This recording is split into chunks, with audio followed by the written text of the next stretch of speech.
Albert Einstein once said, "Everybody is a genius, but if you judge a fish by its ability to climb a tree, it will spend the entirety of its life believing it is stupid."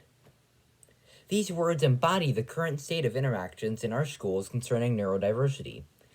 The neurodiverse are like the fish, and the educational system is the tree. Neurodiversity presents itself in many forms, but in general, it refers to someone whose brain chemistry is biologically different from what is considered to be the norm. But it is more common than one might think. Research conducted by the World Health Organization, as well as other private institutions, has revealed that approximately 17% of the world population has been diagnosed with a neurodiverse condition. And the World Health Organization has stated that since this number does not take into account undiagnosed cases, the actual number of people with neurodiverse conditions is likely to be noticeably higher. Examples of neurodiverse conditions include dyslexia, autism spectrum disorder, ADHD, dyspraxia, and Tourette syndrome. But the current educational system has not correctly accounted for this significant chunk of the student body. That is not to say they have done nothing, however. Around 14% of students in the US have been issued an IEP, which stands for Individualized Education Program. IEPs attempt to determine goals for the subject student, and to help the student achieve these goals, the IEP team grants the student a number of accommodations based on the perceived need. For example, some students might get extended time on tests, or preferential seating, or the right to move around in class while working, etc.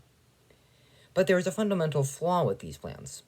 What they attempt to do is help the neurodiverse student operate like neurotypical kids. The issue with this is that the neurodiverse student is still neurodiverse. On a fundamental level, they cannot function like neurotypical students. Schools using IEPs is like giving the fish a steep ramp that the fish has to push their bull over to climb the tree. To use another analogy, the school system is like a round hole. The neurotypical round pegs have to put in some work to get through the hole, but it's not too difficult. Neurodiverse people are like square pegs. They can't get through the hole, no matter how hard they try. They didn't choose to be square pegs, but the societal system punishes them for it, even if it is unintentional. IEPs are like sandpaper given to the square pegs to help them round themselves out. Does it make getting through the round peg easier? Yes. Does it make it so it requires equal effort for the square pegs to get through the hole as the round pegs? No, of course not. And there's the issue. But what is the solution to this? After all, neurodiverse kids also should not get an easier pass through school as neurotypical kids. Then the school system is just punishing neurotypical kids for being neurotypical. This makes it difficult for schools to implement a more effective system that goes beyond IEPs. But there is a way to make things easier for neurodiverse kids while not making things unfair for neurotypical kids. It's surprisingly simple, actually. Only one change has to be made. Instead of looking at what went wrong in a neurodiverse kid's career in school and trying to fix it, parents and teachers and faculty should concentrate on what went right, and try to create circumstances that led to the success in the future. Did the kid do really well on a test? Ask the kid why they think they did well. Did they like the material? Did they find a new study tactic? Whatever the reason, try to use that success to create future ones. And when the neurodiverse kid does fail, talk to them calmly and with understanding about what went wrong, and how to avoid those pitfalls in the future.